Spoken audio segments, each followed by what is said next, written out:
Hello friends, आपका इस YouTube channel में स्वागत है।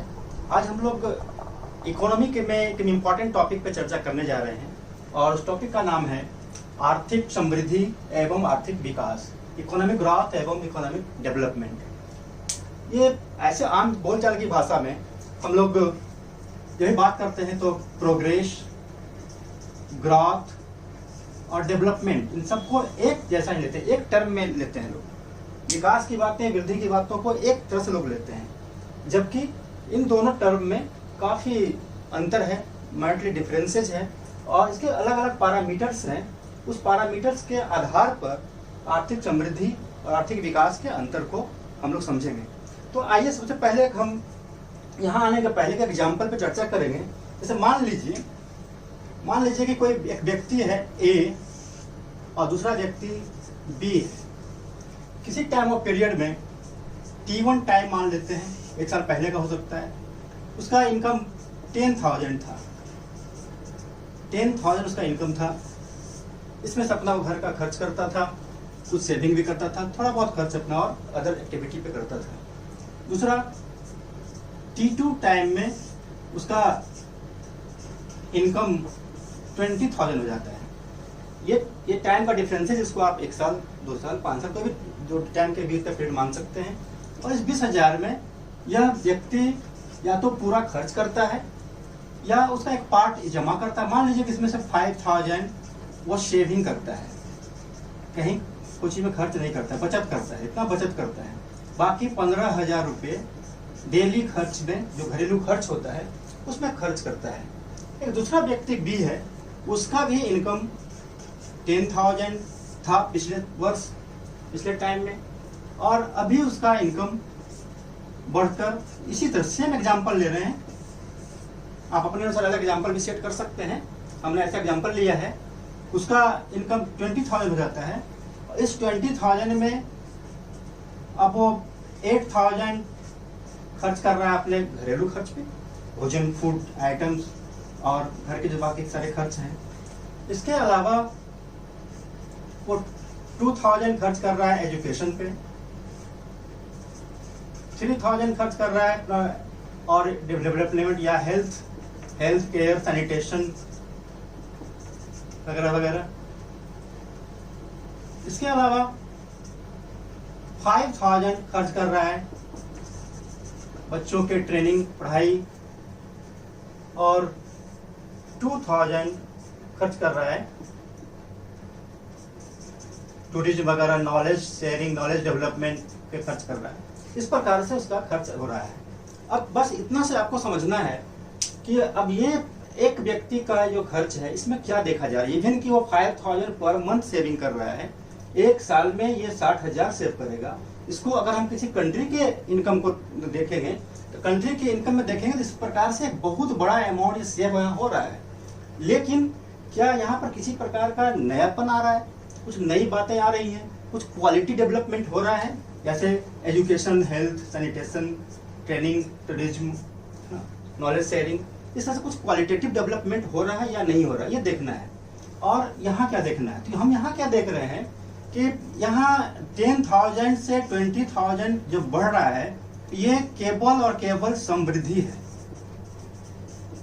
है, ये क्वांटिटी है, क्वांटिटी, मात्रा बढ़ रही है। यहाँ क्या देख रहे हैं हम, यहाँ पर भी ग्रोथ है, मात्रा बढ़ रही, क्वांटिटी बढ़ रही है। यहाँ भी ग्रोथ है, क्वांटिटेटिव डेवलपमेंट यहाँ भी दिख रहा है। लेकिन इस क्वांटिटी के साथ साथ यहाँ पर कुछ और डेवलप हो रहा है और बढ़ रहा है। तो ये दोनों एग्जाम्पल को हम इस पैरामीटर में सेट करेंगे तो मुझे लगता है कि आपको काफ़ी आसानी से इन दोनों का अंतर समझ में आएगा। जैसे इससे हम तुलना करेंगे आर्थिक समृद्धि में, क्या है कंसेप्ट इसका, change in product, output, income.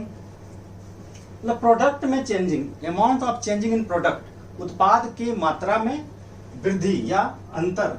अब 10,000 से 20,000 उसका इनकम हो रहा है, इनकम बढ़ गया, आउटपुट बढ़ गया।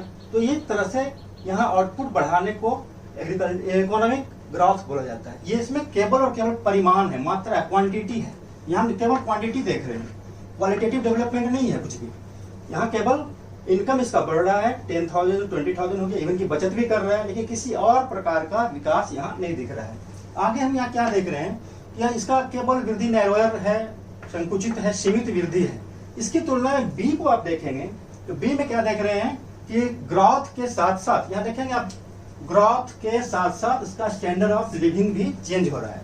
ये ब्रॉडर कॉन्सेप्ट है, मतलब बी का कॉन्सेप्ट, इसको हम बी रख लेते हैं, ये ए है, तो बी का कॉन्सेप्ट काफी ब्रॉडर दिखता है, जबकि ए का कॉन्सेप्ट नैरोअर है, संकुचित है, सीमित है। मतलब आर्थिक समृद्धि प्रोडक्ट आउटपुट और इनकम के बढ़ने को लेकर है, जिसमें केवल मात्रात्मक वृद्धि होती है, क्वांटिटेटिव होती है, जबकि आर्थिक विकास में क्वांटिटेटिव प्लस क्वालिटेटिव, मात्रात्मक और गुणवत्ता दोनों में ही वृद्धि होती है। जीवन का हर क्षेत्र, चाहे एजुकेशन हो, हेल्थ हो, हर क्षेत्र में इससे प्रभावित होता है, बेहतर जीवन होता है। The well being of life development का मीनिंग है।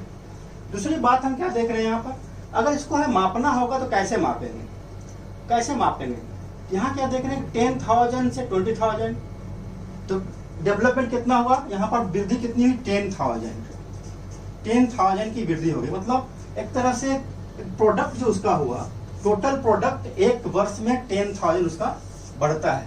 तो आर्थिक जो समृद्धि है, ग्रोथ है, उसका मेजरमेंट हम लोग करते हैं GDP, GNP, per capita income प्रति व्यक्ति, आय से करते हैं। जबकि इस क्वालिटी की माप हम लोग ऐसे मात्रात्मक तरीके से नहीं कर सकते। हेल्थ में वृद्धि की कोई मात्रा नहीं होगी, एजुकेशन की जो वृद्धि होगी उसमें विकास होता है, उसकी कोई पैरामीटर मापने का क्वांटिटेटिव अप्रोच नहीं हो सकता है। क्वालिटी की माप दूसरे से नहीं होती है, तो इसको हम लोग इससे मापते हैं ह्यूमन डेवलपमेंट इंडेक्स, मानव विकास सूचकांक, physical quality of life index, भौतिक निर्देशक सूचकांक है ये, ह्यूमन पॉवर्टी इंडेक्स, मानव गरीबी सूचकांक, जेंडर डिस्क्रिमिनेशन इंडेक्स, लिंग विषमता सूचकांक इत्यादि। ये सारे सूचकांक हैं, इंडेक्सेज हैं, जिसका चर्चा हम लोग बाद में अलग चैप्टर में करेंगे, डिटेल से करेंगे। तो इस तरह से इसकी माप यहाँ की जाती है। दूसरा, आगे आप यहाँ क्या देख रहे हैं कि एक इस व्यक्ति का जो ग्रोथ है, यह ग्रोथ केवल एक दिशीय, यूनिडायमेंशनल है, वन डायमेंशनल, एक दिशा में है, केवल आमदनी बढ़ रही है, केवल आमदनी बढ़ रही है। लेकिन इसका आमदनी बढ़ने के साथ साथ उसके भिन्न भिन्न क्षेत्र में उसके खर्च भी बढ़ रहे हैं, भिन्न भिन्न क्षेत्र में उसका विकास हो रहा है, भिन्न भिन्न क्षेत्रों में उसका इन्वेस्टमेंट हो रहा है। तो इसका स्कोप हम देख रहे हैं क्या, यूनिडायमेंशनल, एक दिशीय है, ओनली प्रोडक्ट या इनकम में वृद्धि हो रही है, जबकि यह मल्टी डायमेंशनल है, विकास मल्टी डायमेंशनल है, बहुआयामी है। समाज के विभिन्न पक्ष प्रभावित होते हैं। किसी देश की बात करते हैं तो देश के विभिन्न पक्ष में, चाहे वो सामाजिक हो, social, economical, cultural, educational, even की इन्वायरमेंट का ग्रोथ भी इसमें देखने को मिलता है, हेल्थ, टेक्नोलॉजी इत्यादि। इन्वायरमेंट को भी देखना रहता है कि इन्वायरमेंट का डिग्रेडेशन हो रहा हो, ग्रोथ तो हो रहा हो, विभिन्न प्रकार से हमारा विकास भी हो रहा हो, और अगर इन्वायरमेंट का डिग्रेडेशन हो रहा हो तो निश्चित रूप से उसको माइनस करना होता है। इन्वायरमेंट को बैलेंस करते हुए हम आगे बढ़ते हैं, तभी विकास की बात आती है। आगे यह किस दिशा में उन्मुख है, ओरिएंटेशन इसका आप देखेंगे क्या कि केवल यहाँ पर ये आय की बात करता है तो इसको हम बोलते हैं वस्तुनिष्ठ, ऑब्जेक्टिव है, ऑब्जेक्ट की तरफ है, जबकि यहाँ सब्जेक्टिव, व्यक्तिनिष्ठ है, ये व्यक्ति का विकास हो रहा है। इस सारे पैरामीटर से किसी आम व्यक्ति का विकास होता है, इसको बोलते हैं व्यक्तिनिष्ठ। क्वालिटी ऑफ लाइफ को बढ़ाने वाला, जीवन की गुणवत्ता को बढ़ाने वाले सारे इंग्रेडिएंट्स यहाँ पर विकसित होते हैं। तो अगर आमदनी होता है, आमदनी बढ़ता है, उसको खर्च हम कहाँ करते हैं, कहाँ उसको हम इन्वेस्ट करते हैं, ये मायने की बात है। तो जीवन की गुणवत्ता को बढ़ाने के लिए जब हम इन्वेस्टमेंट करते हैं तो वह जो विकास दिखता है, वो जो प्रोग्रेस दिखता है, वह आर्थिक विकास है। दूसरी बात है कि आप ए और बी में क्या रिलेशन देख रहे हैं, तो आप देखेंगे क्या, ध्यान से समझना है।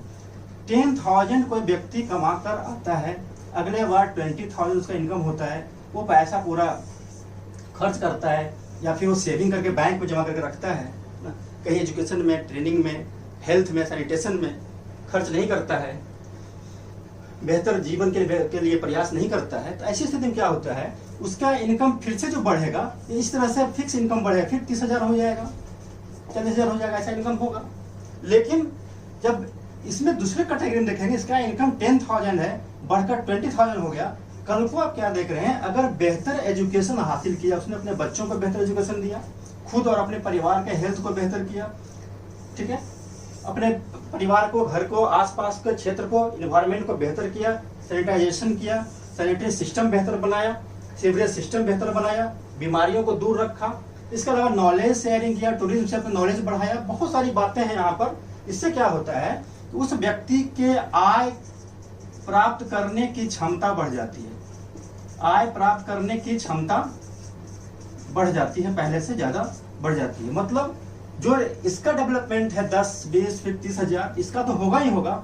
उसके बाद इस नॉलेज से, एजुकेशन से, हेल्थ से, ट्रेनिंग से और ज्यादा इनकम कर सकता है। मतलब डेवलपमेंट से उसका ग्रोथ और बढ़ेगा। मतलब आप क्या देख रहे हैं यहाँ पर कि ग्रोथ अगर है, जैसे 10,000 से 20,000 हो गया, तो ये डेवलपमेंट हो सकता है, मे बी और मे नॉट बी, नहीं भी हो सकता है। जैसे देखिए यहाँ नहीं है, आप देख रहे हैं ग्रोथ यहाँ भी है, ग्रोथ यहाँ भी है, लेकिन यहाँ पर डेवलपमेंट नहीं है, क्योंकि जीवन के डिफरेंट एस्पेक्ट्स में यहाँ कोई प्रभाव नहीं पड़ रहा। लेकिन दूसरे एग्जाम्पल में क्या देख रहे हैं, ग्रोथ है और डेवलपमेंट भी है। मतलब ग्रोथ है, यह नेसेसरली डेवलपमेंट यहाँ होगा, जरूरी नहीं है, हो भी सकता है, नहीं भी हो सकता। लेकिन अगर कहीं डेवलपमेंट है, अब देख रहे हैं डेवलपमेंट है यहाँ, तो निश्चित रूप से डेवलपमेंट तभी हुआ है जब वहाँ ग्रोथ था। तो डेवलपमेंट अगर कहीं हुआ, किसी देश में अगर डेवलप्ड है, जैसे अमेरिका, ब्रिटेन, यूके कंट्री हम बोलते हैं डेवलप्ड है, इसका मतलब वहाँ ग्रोथ भी है। ग्रोथ है तभी डेवलपमेंट है। और यहाँ ग्रोथ है लेकिन डेवलपमेंट हो सकता है या नहीं हो सकता। यहाँ एक जो देखिए चार्ट बना हुआ है, ग्रोथ से डेवलपमेंट होता है और डेवलपमेंट से पुनः ग्रोथ होता है, क्योंकि बेहतर एजुकेशन, बेहतर हेल्थ हमें और ज्यादा अर्निंग के प्रोस्पेक्ट बनाते हैं, तैयार करते हैं। इसके आगे टर्म की बात होती है। जो ग्रोथ है ये शॉर्ट टर्म या फिक्स टर्म या फिर सर्टेन टर्म के लिए, सर्टेन पीरियड के लिए माना जाता है। 2 काल खंडों का अंतर, 2 साल हो सकता है, 5 साल हो सकता है, 10 साल हो सकता है। लेकिन जो डेवलपमेंट है ये प्रोस्पेक्ट एक दिन का नहीं है। हेल्थ, एजुकेशन, बाकी सारे जो इसके इंग्रेडिएंट्स हैं, इन्वायरमेंट की बात हम लोग करें, कल्चरल डेवलपमेंट वगैरह, ये सारे एक दिन की बात नहीं, इसमें लॉन्ग टर्म लगते हैं। कंटिन्यूस प्रोसेस है ये, लंबे काल तक इसका है ना विकास होता रहता है या काफी लंबा समय लगता है। दूसरी बात है रिलेटेड टू द कंट्री, किस कंट्री से जुड़ा हुआ है ग्रोथ या विकास। अब इसमें कंट्री को हम यहाँ बाइफरकेट नहीं कर सकते हैं।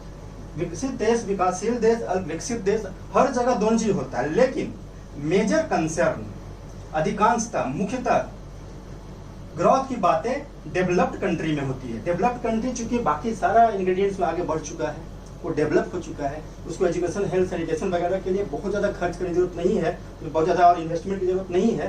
तो वो केवल ग्रोथ की बात करता है, अधिक से अधिक उसको और बेहतर करने की कोशिश करता है, न कि वहाँ मेजर कंसर्न डेवलपमेंट का नहीं है, मेजर कंसेप्ट ग्रोथ का है। जबकि हम लोग के देश में, विकासशील देश में, अल्प विकसित देशों में, अफ्रीकी कंट्री में, लैटिन अमेरिकन कंट्री में, एशियाई कंट्री में हमें ग्रोथ भी चाहिए और साथ साथ हमारा डेवलपमेंट चाहिए। डेवलपमेंट होगा तभी हम बड़ी जनसंख्या को बेहतर जीवन यापन दे सकते हैं। जो बेहतर जीवन यापन देने की बात डेवलपिंग और अंडर डेवलप्ड कंट्री के साथ जुड़ी हुई है, ये दो थोड़ा सा ये अंतर है। बाकी जो प्रोसेस है यहाँ देखेंगे आप, प्रोसेस, ग्रोथ का प्रोसेस एक रेगुलर सामान्य प्रोसेस है। हम इनपुट डाल रहे हैं, आउटपुट मिल रहा है, इनपुट डाल रहे हैं, आउटपुट मिल रहा है, एक समान प्रोसेस है। लेकिन जो आउटपुट मिला, जो यहाँ पर हम कहीं इनपुट डालते हैं और उससे जो हमारा आउटपुट आता है, जो हमें है ना उत्पाद जो आता है, इसको हम किस प्रकार से प्राप्त करेंगे और कैसे हम डेवलपमेंट में लगाएंगे, ये डेवलपमेंट में कैसे लगाएंगे, इसके लिए कंटिन्यूअस प्लानिंग की जरूरत पड़ती है। यहाँ इसके लिए प्लान बनाना पड़ेगा, योजना बनाना होता है, मोटिवेशन की आवश्यकता होती है, मॉनिटरिंग करना होता है और एक पब्लिक पॉलिसी बेहतर होती है। सरकारी सार्वजनिक नीतियाँ जो होती है वो बहुत जरूरी होती है। इसके लिए ये नीतियाँ इसके लिए भी होती हैं, लेकिन उस आउटपुट का, इनकम का किस प्रकार से हमें एलोकेशन करना है, ये सारा इसके लिए जरूरी है। Public policy, planning, motivation, monitoring, इत्यादि बहुत सारे यहाँ पर पॉइंट यहाँ हो सकते हैं। तो मैं समझ रहा हूँ कि यहाँ तक आप लोगों को समझ में आया होगा। दूसरी बात यहाँ एक चीज और चर्चा करने की है, पर कैपिटा इनकम की बात आती है, लोगों के मन में क्वेश्चन आता है, जैसे किसी भी देश के बारे में बताया जाता है कि उसकी आर्थिक समृद्धि का आकलन कैसे करते हैं, तो आंसर आता है जीडीपी, जीएनपी या प्रति व्यक्ति आय लोग बोलते हैं। अब प्रति व्यक्ति आय देखिए क्या होता है, पर कैपिटा इनकम, प्रति व्यक्ति आय equal to total income of the country, country का टोटल इनकम है, बाय पॉपुलेशन, जनसंख्या से उसको हम भाग देते हैं।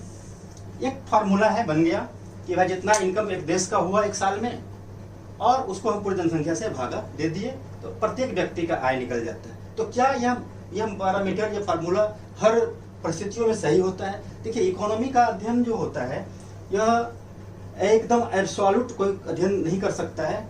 ये कंपैरेटिव होता है, comparative with the time, comparative with the situation. ये दोनों चीज़ समझना है। डिफरेंट टाइम में अंतर होता है, सिचुएशन के अकॉर्डिंगली भी इकोनॉमिक में अंतर आ जाते हैं। हमें हमेशा इस चीज़ को समझना है। अब यहाँ देखिए, इसमें केस 1, एक केस हम लेते हैं। मान लिया जाए कि किसी देश में एक साल से दूसरे साल की बात करते हैं तो टोटल इनकम, ये जो पहले वाला टोटल इनकम है, ये इनकम वही है, फिक्स है, बढ़ा नहीं, ये नहीं बढ़ा। जबकि जनसंख्या उसकी बढ़ गई, जनसंख्या उसकी बढ़ गई। ये ध्यान रखना है। तो पर कैपिटा इनकम क्या होगा? पर कैपिटा इनकम क्या होगा? अगर जनसंख्या बढ़ जाती है, आमदनी नहीं बढ़ती, तो क्या होगा? जैसे अब हम बात कर रहे हैं कि 100 रुपया है, पहले 10 आदमी था, तो 10 आदमी था तो हमारा इनकम हो रहा था 10 रुपया। ठीक है, अब फिर हम 100 रुपये हमारे पास हैं, लेकिन आदमी हो गया 20, तब कितना मिल रहा है? 5-5 रुपया ही तो मिल रहा है। तो मतलब पर कैपिटा इनकम क्या हमारा घट गया। तो हम पर कैपिटा इनकम घटा, तो घटने का मतलब ये नहीं हुआ कि जीडीपी घट गया, जीएनपी घट गया, प्रोडक्शन घट गया, आउटपुट घट गया, इनकम घट गया आय का देश का, ऐसा नहीं है। बल्कि जनसंख्या बढ़ गई है तो उसके भाग ज्यादा हो गए, डिवीजन ज्यादा हो गए, तो ये इसे क्या प्रतियोगिता घट गई। तो ये देखिए, आकलन करने में कठिनाइयां होती हैं। दूसरी तरफ आप देखेंगे क्या, अब मान लीजिए यहाँ जनसंख्या 10 ही है, जैसे पहले था जनसंख्या 10 ही है और इनकम हो गया 200। अब यहाँ देखिए जनसंख्या 200, इनकम बढ़ गया। इनकम जब बढ़ गया तो हम लोग को मिल रहा है कितना? 20 मिल रहा है। इसका मतलब क्या हुआ? पर कैपिटा इनकम यहाँ बढ़ा। तो ये केस 1 था, ये केस 2। तीसरा भी केस आपको यहाँ देखना है, ध्यान से समझेंगे इस चीज को। अब यहाँ क्या है, जैसे यहाँ 100 था इनकम, जनसंख्या 10 थी, अब हमारी जनसंख्या यहाँ घट जाता है, जनसंख्या हो गया 5, तभी कितना हो गया इनकम? 20। अब आप देखें यहाँ पर क्या हमारा ये 20 और ये 20 में क्या अंतर दिख रहा है? ये 20 और ये 20 में क्या अंतर दिख रहा है? यहाँ भी दिख रहा है हमारा, यहाँ भी दिख रहा है कि प्रति व्यक्ति आय बढ़ी, यहाँ भी दिख रहा है प्रति व्यक्ति आय बढ़ गई। तो क्या देश की समृद्धि हो रही है? यहाँ देखना है, 20 रुपया प्रति व्यक्ति आय इस केस में भी, 20 रुपया प्रति व्यक्ति आय इस केस में भी है। इसका मतलब दोनों केस में समृद्धि बढ़ रही है क्या? यह प्रश्न समझने की जरूरत है। तो यहाँ ध्यान देंगे कि पहले इस केस में क्या है कि यहाँ इनकम बढ़ रहा है, देश का इनकम बढ़ रहा है, तब यहाँ प्रति व्यक्ति आय बढ़ रही है, जनसंख्या स्थिर है, वही मान लिया गया। दूसरा, यहाँ क्या हो रहा है कि जनसंख्या घट रही है, इनकम वही रह गया, किसी कारण से जनसंख्या घट गई, महामारी हो गई, बीमारी हो गई, युद्ध छिड़ गया, पॉपुलेशन घट गया, इनकम हमारा वही रह गया, तो प्रति व्यक्ति आय जाएगा ज्यादा हो जाएगा। तो हम इसके आधार पर ये नहीं कह सकते कि समृद्धि बढ़ गई। तो इस प्रकार से इकोनॉमी को समझने की जरूरत होती है, एग्जाम्पल के साथ समझने की जरूरत होती है। तो मुझे लगता है वीडियो ज़्यादा लंबा नहीं करना है, मुझे लगता है कि आपको समझ में आ रहा होगा और आर्थिक समृद्धि और आर्थिक विकास को जो मैंने समझाने की कोशिश किया है आपको स्पष्ट हुआ होगा। तो आप कमेंट सेक्शन में जरूर आप लिखेंगे और बताएंगे कि आपको ये वीडियो कैसा लगा। धन्यवाद, ऑल द बेस्ट।